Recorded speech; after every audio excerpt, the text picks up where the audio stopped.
आपका कोई काम ऐसा है जो बहुत दिन से उलझा हुआ है, चाहे वो कोर्ट कचहरी का हो, चाहे वो किसी से जुड़ा हुआ हो, और वो नहीं हो, स्कंद पुराण कहती है, हमारे खंड में भी वर्णन है शिव कि किसी भी नवमी को आप आंवले के पेड़ के नीचे घी का दिया लगाकर मौली मतलब हाथ में जो नाड़ा बांधते हैं, गच्छा, मौली, गच्छा, नाड़ा, हाथ में बांधने वाला पूजन वाला धागा, लाल घी का दिया लगाकर 5 परिक्रमा आंवले के वृक्ष की कर लीजिए और परिक्रमा कर धागे को वहीं पर छोड़कर थोड़ा सा धागा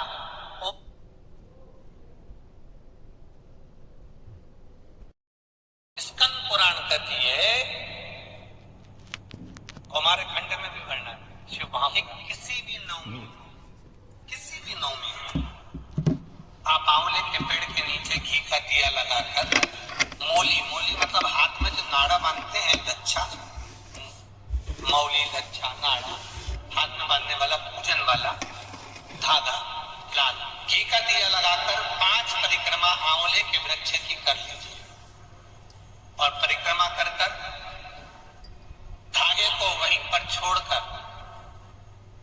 थोड़ा सा धागा और अलग से लेकर किसी टहनी पर उसको कामना कर बांध महाराज। 10वीं तिथि को, नवमी को तो ये करोगे, 10वीं को वापस जाकर आंवले के पेड़ के नीचे घी का दिया लगाइए और जो धागे की आपने टहनी पर जो धागा बांधा है उसको खोल कर लीजिए, अपने हाथ पर बांधकर उसी धागे को पहनकर अपने काम के लिए निकल जाइए, आपको सफलता प्राप्त हो जाए। स्कंद पुराण में आंवले के वृक्ष का बड़ा महत्व है। वृक्ष में जो गोंद लगती है वो ब्राह्मण हत्या का अंश है। पृथ्वी पर जो वृक्ष लगते हैं और वृक्ष में जो गोंद लगती है वो ब्राह्मण हत्या का अंश है। बंजर भूमि ब्राह्मण हत्या का अंश है।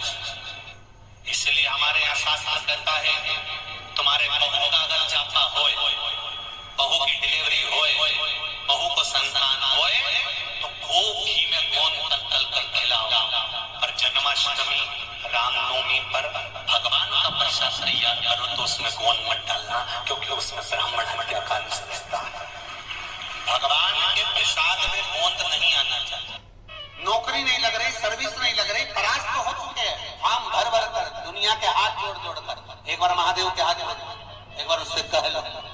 में कहा कि जब धन कम हो, संपदा कम हो, व्यापार नहीं चल रहा हो, बहुत कष्ट, बहुत तकलीफ की जिंदगी निकल रही, 2 रुपए भी अगर खाने के लिए नहीं है तो एक बार प्रयास करना। यदि व्यापार व्यवसाय नहीं चलता है, जिस कार्य को कर रहे हो 2 दिन चलता, 5 दिन देखना पड़ता, फिर नहीं चलता, फिर तो कितना सुंदर शिव महापुराण में लिखा है, नारियों की जितनी भी बीमारियां होती हैं स्त्रियों की, चाहे रजो धर्म से जुड़ी हो, चाहे अन्य चीजों से जुड़ी हो, माता प्रसूति का स्मरण कर एक वो कूलर का फूला करा, घंटी वाला फूल जिसमें डंडी बांधी देवी जी को चढ़ता है, कूलर का फूल को माता प्रसूति का स्मरण कर जगदम्बा के मंदिर में जाकर देवी के चरण को छुआकर अगर उस पुष्प को माताएं खा लेती है तो उनका जो भी बीमारी होती है रजो धर्म से जुड़ी हुई, वो सारी बीमारियां उनकी समाप्त होती है। कई बच्चियों को रजो धर्म से जुड़ी हुई बहुत तकलीफ होती है, तो वो माता प्रसूति का स्मरण कर उस फूल को देवी के चरण में छुआकर उसको खा लो चला चला। घर में ही प्रदोष के दिन घी का दिया लगाकर या मंदिर में शंकर के घी का दिया लगाकर उसमें 2 बाती, कितनी बाती? 2 बाती रखना, चाहे तुम लंबी रख लो चाहे गोल रख लो, पर रखना 2 ही बाती। घी का दिया लगाकर दुख दहन स्त्रोत का पाठ, दारिद्र दुख दहन स्त्रोत का पाठ बाजार में किताब मिल जाएगी, नहीं मिले तो मोबाइल पर सर्च कर लेना, उसमें निकाल लेना, उसका पाठ करो, कम से कम 5 प्रदोष तो करो। और बाबा विश्वास रखना शिव महापुराण पर, अगर पहली प्रदोष पर आपने अगर घी का दिया लगाकर आसन लगाकर शंकर के सम्मुख में प्रदोष के दिन प्रदोष काल में शिव की पूजन कर दारिद्र दुख दहन स्त्रोत का पाठ चालू कर दिया तो विश्वास रखना कि 5 प्रदोष तक तो बाबा खुद करुणा कर देगा। आप मुड़कर नहीं देखना पड़ेगा, बेटों की जॉब ना लगे। कई माताएं आके कहती मेरे बेटे की सर्जरी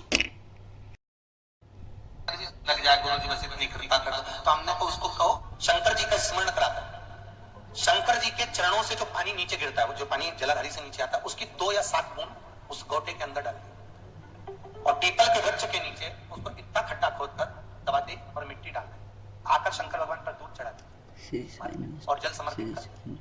जिस व्यापार को आप कर रहे हो, वो कितनी भी घाटे में जा रहा हो, वापस उन्नति की ओर बढ़ना चालू हो जाता है। कितना भी घाटा लगाओ, कर्जे में भी अगर आप डूब रहे हो तो उन्नति की ओर बढ़ना चालू हो जाता है। कोई फैक्ट्री, कोई दुकान, कोई व्यापार, कोई व्यवसाय या कोई ऐसी जगह जहां आपको फल ही नहीं रही है, आप बड़े दुखी हो गए यहाँ आए जब से, या इस मकान में रह रहे हो तब से, एक कटोरे में उस जो ईख होता है, गन्ना होता है, उसको छील कर उसके 11 टुकड़े, 11 बेलपत्र, 11 शमी पत्र घर के किसी भी स्थान पर रख दीजिए और उसको रखने के बाद सोमवार के दिन बेलपत्र के पेड़ के नीचे इतना सा खड्डा खोद कर उसको दाग दीजिए, उसमें मिट्टी डाल दो और थोड़ा सा जल उस पर समर्पित करता रह जाओ। 3 दिन बाद जाकर उसी स्थान की मिट्टी को लाकर घर में डाल दीजिए। जो स्थान पर आपको लगता है कि ये भूमि अच्छी नहीं है, यहाँ पर सफलता नहीं मिल रही, यहाँ तकलीफें ज्यादा है, रोग ज्यादा है, बीमारी ज्यादा है, वो भूमि सफलता देना प्रारंभ कर देती है, कार्य को उन्नति कराना प्रारंभ कर देती है।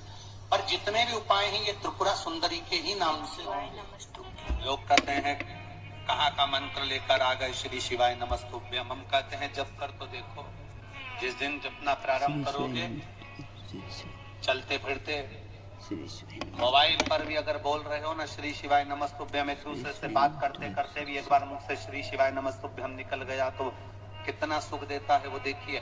विद्येश्वर संहिता शिव महापुराण में लिखा है, गीता प्रेस गोरखपुर की शिव पुराण बाजार से लेकर आओ और उसकी विद्येश्वर संहिता में पढ़ो, उसमें लिखा है श्री शिवाय नमस्तुभ्यम कहने वाले मुख का अगर कोई दर्शन भी कर लेता है तो उसको अश्वमेध यज्ञ का पुण्य फल।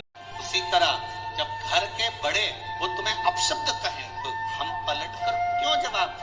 महापुराण की कथा कहती है अगर तुम्हारे घर के बुजुर्गों ने तुम्हें अपशब्द कहा, तुम्हारे घर के बड़ों ने तुम्हें अपशब्द कहा, तुम्हारे घर के बुजुर्गों ने तुम्हें ताना दे दिया, आड़ा टेढ़ा कह दिया, गाली दे दी, अपशब्द कह दिया, कोई बात, घर के बुजुर्गों की गाली भी, अपशब्द भी कभी कभी हमारे जीवन को मार्ग बना देती है।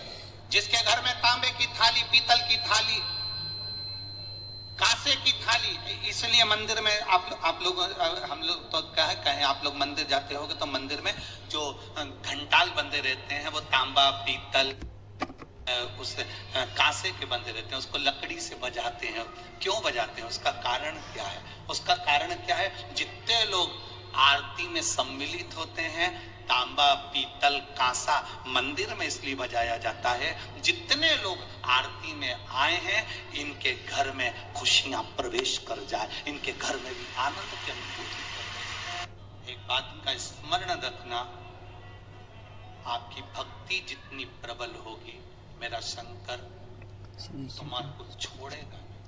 जिस हाथ से तुम शंकर जी को जल चढ़ाते हो वो हाथ मरते दम तक मेरा महादेव नहीं छोड़ेगा। मरते दम तक मेरा महादेव नहीं छोड़ेगा। शंकर पर जल चढ़ाया हुआ हाथ मेरा महादेव। अपने आसपास में जितने वृक्ष लगे रहते हैं उन वृक्षों को आप काटते हो, तोड़ते हो, बेकार कर देते हो तो वो वनस्पति का जो देवता है वो भी आपको वृक्ष बनने का, पौधा बनने का श्राप दे। बेलपत्री का पत्ता बेलपत्री के वृक्ष से तोड़ लो, उतार लो, मना नहीं। तुलसी का दल तुलसी के पौधे से उतार लो, मना नहीं है। पीपल का पत्ता पीपल के वृक्ष से उतार लो, मना नहीं है। आंवले का पत्ता आंवले का फल वृक्ष से उतार लो, मना नहीं है। पर इतना शिव महापुराण की कथा कहती है वृक्ष की डाली नहीं टूटना चाहिए। ये डाली अगर टूटती है तो जीव कितना भी दान करा हो, कितना भी पुण्य करा हो, कितना भी सत्कर्म करा हो, वो सब व्यर्थ चले जाता है, उसका कोई फल नहीं। अगर बेलपत्र खाओगे शंकर जी के मंदिर की तो मुख में जीवाणु छार छार हो जाता है। बोलो सही है कि गलत? प्रतिदिन बेलपत्र खाओगे शंकर मंदिर की तो मुख में कई बार छाले भी पड़ जाते हैं। सत्य है कि गलत? शिव महापुराण की कथा कहती है अति सर्वस्व वर्जन। आपको अगर बेलपत्र खाना है हफ्ते में 2 खाओ, हफ्ते में 3 खाओ। मुंह में अगर छार हो रहा है, छाले पड़ रहे हैं, तो बेलपत्र को, शिवजी की चढ़ी हुई बेलपत्र को सुखाकर चूड़ा बनाकर इतनी सी चुटकी भर खा लिए, लीवर गड़बड़ हो गया है, डायलिसिस चल रहा है, किडनी गड़बड़ हो गई है, डॉक्टर बोल रहा है कि डायलिसिस करवाना पड़ेगा। बेलपत्री के पीछे की जो डांट होती है उसको आप लोग तोड़ के फेंक देते हैं। वो बेलपत्री के पीछे की जो डांट है ब्रह्मा विष्णु महेश, समझ में आ रहा है आप लोगों को? बीच में जो डंडी दिख रही है आपको, इसके बीच में बड़ी पत्ती और 2 पत्ती के बीच में जो खाली जगह है, ये खाली जो डंडी है, इसमें 33 कोटि देवी देवताओं का स्थान आता है। किसका स्थान है? 33 कोटि देवी देवता। इसलिए बेलपत्र चढ़ाते समय बेलपत्र को इस जगह से पकड़कर समर्पित किया जाता है कि 33 कोटि देवी देवताओं का स्पर्श कर कर, ब्रह्मा विष्णु महेश का स्पर्श कर कर चढ़ाया। बेलपत्री के नीचे की जो डंडी होती है, ये 2 पत्ती से लेकर नीचे का जो भाग होता है, ये स्कंद पुराण कहती है, इसमें 64 योगनियां और मेरी माता पार्वती का संपूर्ण जितनी शक्तियां हैं, वो सारी शक्तियां इस डंडी के अंदर विराजमान होती है। इस डंडी के पीछे गोखुर होता है, जिसको तोड़ देते हैं। वो जो टूटा हुआ गोखुर रहता है, उसमें भगवान शंकर के प्रत्येक गण का भाव। उनका काम क्या रहता है?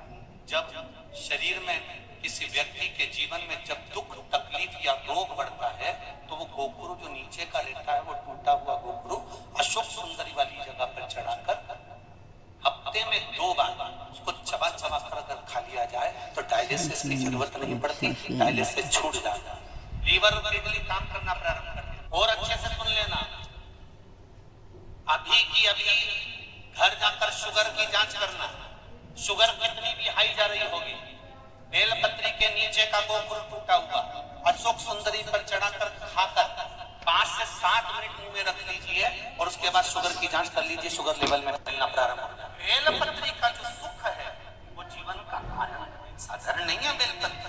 देवराज ब्राह्मण की माता के श्री शिवाय नमस्तुभ्यम। हर हर महादेव। आप सभी का अपने चैनल धार्मिक वीडियो पर स्वागत है। पूज्य प्रदीप मिश्रा जी ने नवमी तिथि के बहुत अच्छे उपाय बताए हैं। पूज्य प्रदीप मिश्रा जी ने बताया है कि हमें लग रहा है कि ये धरती, मकान या दुकान अच्छा नहीं है, यहाँ पर बरकत नहीं है, तो उसके लिए हमें गन्ने के 7 टुकड़े और 7 बेलपत्री और 7 समी पत्थर वहाँ पर दबा देने हैं। ऐसा करने से पूज्य प्रदीप मिश्रा जी ने बताया है कि वहाँ का दोष समाप्त हो जाता है। और पूज्य प्रदीप मिश्रा जी ने आज कथा में बहुत ही अच्छी बातें बताई हैं।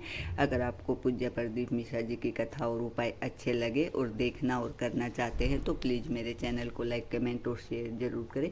मेरा चैनल है धार्मिक वीडियो, लेकिन उससे पहले मेरे चैनल को फॉलो करें ताकि अगली वीडियो की नोटिफिकेशन आप तक आ सके। श्री शिवाय नमस्तुभ्यम। हर हर महादेव। आप सभी की मनोकामना भगवान पूरी करे। इसी मनोकामना के साथ श्री शिवाय नमस्तुभ्यम।